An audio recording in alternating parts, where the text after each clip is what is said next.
formed when a necromancer and elementalist entered into a grim pact.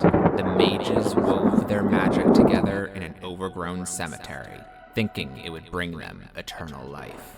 Instead, it fused them together into Skullbriar, the relentless, restless elemental of death.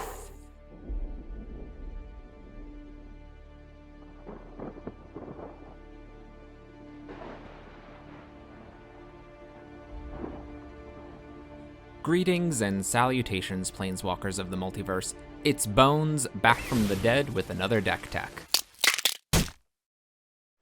It's been a while since my last video, so what better way to start things off than with a deck that I built between then and now. And the deck in question will be Skullbriar the Walking Grave. I am not known for going to combat very often, so Skullbriar was a unique opportunity for me to try something different and add a new deck to my EDH lineup.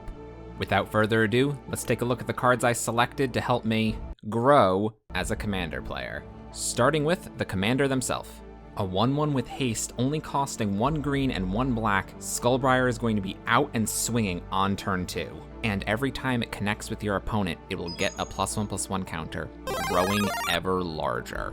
But what makes Skullbriar unique is the fact that the counters stay on it even if it's sent back to the command zone or graveyard. The only way your opponent's going to be answering this zombie elemental is by bouncing it to your hand or tucking it into your deck. Now with the commander out of the way, let's go over some cards that are going to help grow our commander to lethal proportions. In the first part of this deck tech, the Go Tall strategy. Hardened Scales and Winding Constrictor are two very cheap cards that you can get out early that help our commander by giving them an additional +1/+1 counter, or in Winding Constrictor's case, any counter, whenever we put one of those counters onto a creature. One additional counter not enough for you? Double them with Corpsejack Menace, Branching Evolution, or Doubling Season. With just one of these cards, you'll be threatening commander damage in no time at all. Doubling Season's also here for more than just the counters, but that's for part 2. Do you want to double your double? Fractal Harness and Hydra's Growth are an artifact and enchantment that can do just that. Fractal Harness might as well just have a living weapon attached to it with +1/+1 synergies, but that's just the icing on top of this very pointy cake. Fractal Harness doubles the amount of +1/+1 counters on whatever creature it's equipped to whenever they attack. Yeah, they don't even have to do damage, just attack, which you're going to be doing with your commander anyway. Hydra's Growth is very similar, coming into play, immediately putting a counter onto the enchanted creature, and then doubling the counters on that creature on your upkeep, no other steps required. Now with all this doubling going on, we're going to want to get counters out much faster than just whenever Skullbriar does damage to an opponent. Loyal Guardian puts a +1/+1 counter on all of your creatures so long as your commander's out. And what deck doesn't want its commander out? Now, since you're going to be swinging for defenses so often, Necropolis Regent is going to add that many +1/+1 counters to any of your creatures whenever they deal combat damage. Thanks to Ikoria, +1/+1 counters aren't the only counters this deck cares about. Fully Grown is a combat trick that also puts a trample counter onto a creature, and Titanith Rex cycles to draw you a card and also put a trample counter on a creature. Speaking of cycling, cycle away a Void Beckoner, draw a card and get a Death Touch counter. Unexpected Fangs gives you a +1/+1 counter and Lifelink counter, and Blood Curdle is a removal spell plus Menace counter. With all these counters piling up, it makes your commander a pretty juicy target for removal. But Daring Fiendbonder makes it that much harder to interact with by giving an indestructible counter from the graveyard. And thanks to our commander keeping counters moving between zones, it effectively becomes indestructible for the rest of the game. Speaking of ways that make interaction hard, Slippery Bogbonder has Flash, Hexproof, and then can give a Hexproof counter to a creature. But that's not all. After it gives out a Hexproof counter, you can then move any other counters onto that creature. This 4-mana human is often an out-to-spot removal, and a possible win condition by putting all of your counters onto an unblocked creature. Was a Hexproof or indestructible counter not enough? Skullbriar can say, "The reports of my death were greatly over-exaggerated," with Feign Death. For 1 mana, return a creature that was going to die this turn to the battlefield tapped with a +1/+1 counter on it, and probably very angry that somebody tried to off them. For less recently deceased, Unbreakable Bond will pull a creature out of your graveyard and onto the battlefield, and gift them a lifelink counter. So now you have creatures going every which way. Graveyard, battlefield, command zone, all with counters on them. That's where the Ozolith comes in, making sure we don't lose any of those important counters. But this artifact does more than just store. At the beginning of combat on your turn, you can take the counters off of the Ozolith and pile them up on one of your creatures, making them an immediate threat. But here's a sneaky rules interaction regarding how the Ozolith will interact with your commander. The Ozolith doesn't remove the counters from the creature leaving the battlefield. You just put those counters onto it. So if your commander gets answered and sent to the command zone, its ability of retaining all of its counters is still relevant. However, it's still a creature leaving the battlefield with counters, so the Ozolith still gets those counters placed onto it. Then when you recast Skullbriar, with all of its counters, and go to combat, you can move all of the counters that are on the Ozolith, which were just the same ones that Skullbriar left with, effectively doubling the counters on your Skullbriar. One card I almost forgot to include in this section, Karn's Bastion, a phenomenal land in any deck with counter synergy. 4 mana, tap, proliferate. Now that might seem like a steep cost to some, but it's on a land, a permanent type that you don't really have to worry about being removed. So if you have nothing else to do, and some open mana, you might as well give your creatures a little boost. It might be the push you need to get over the finish line. So these are all cards that play into our commander's counter synergy, making it bigger and stronger, faster, Q-Daft Punk. But how do we make sure it connects with our opponent's face? Well, in this deck we run a pair of swords, Truth and Justice, Feast and Famine. Truth and Justice gives us protection from white and blue, and whenever it deals combat damage, we get a counter, and then proliferate, like it was built for Skullbriar. Feast and Famine give protection from black and green, and then whenever it connects, your opponent has to discard a card and you untap all of your lands, letting you play twice as many spells. Shadow Spear gives trample and lifelink just in case you don't have the appropriate keyword counters, but also for the low cost of 1 mana, can remove indestructible and hexproof from all of your opponent's permanents, which makes blocking your 200/200 Skullbriar with a Theros God very unprofitable because, whoops, you're mortal now. Trailblazer's Boots might as well say unblockable given the amazing lands WotC keeps printing. And speaking of amazing lands and unblockable, Rogue's Passage is an amazing land that grants unblockable. We also have Swiftfoot Boots in here. I know our commander already has haste, and we have ways to give hexproof, but redundancy is always a good thing, and Skullbriar isn't always our win condition.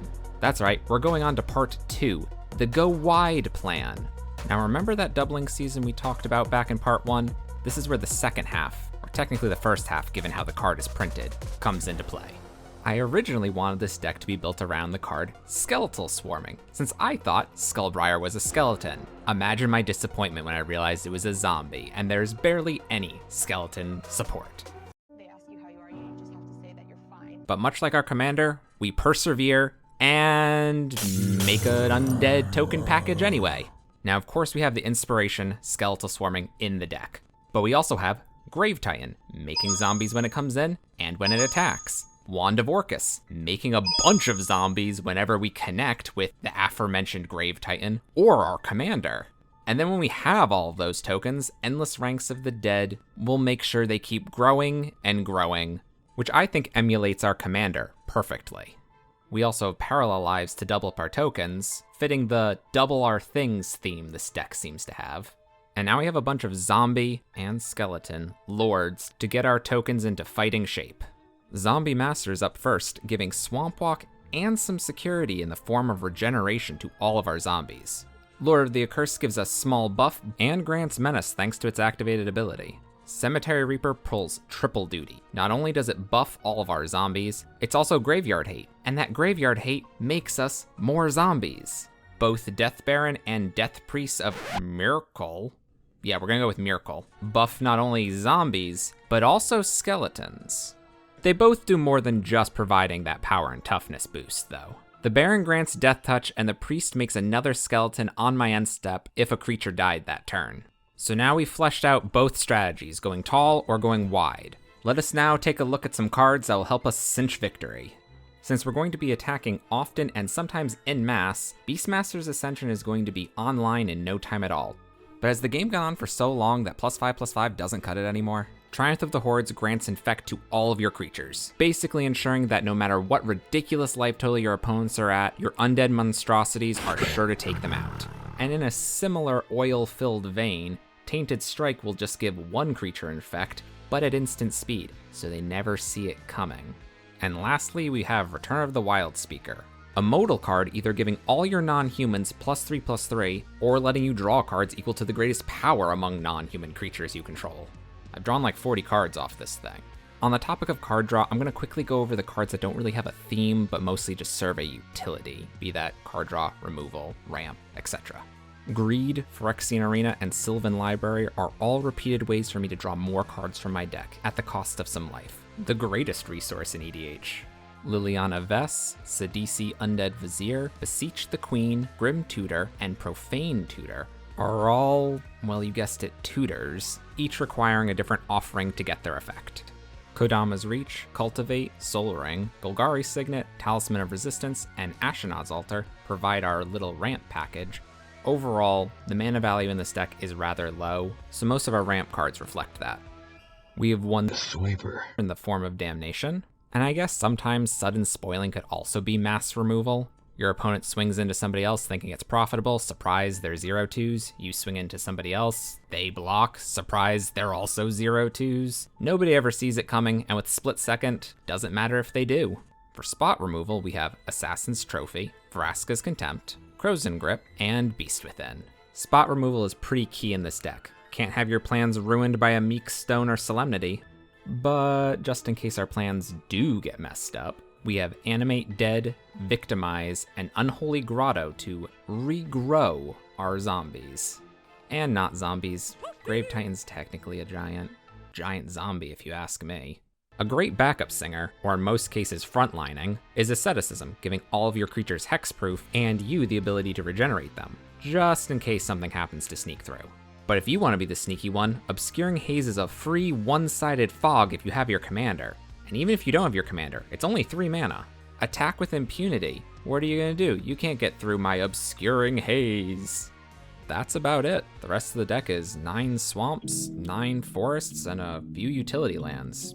Urborg, Tomb of Yawgmoth, and Yavimaya, Cradle of Growth turn all those basics into dual lands. Speaking of dual lands, we're running Blooming Marsh, Command Tower, Exotic Orchard, Llanowar Waste, Overgrown Tomb, Twilight Mire, and Woodland Cemetery to tap for either color we need. Fabled Passage, Myriad Landscape, and Verdant Catacomb help us tutor for lands to smooth out our mana base, and Field of Ruin replaces itself with a basic while providing utility destroying our opponent's lands.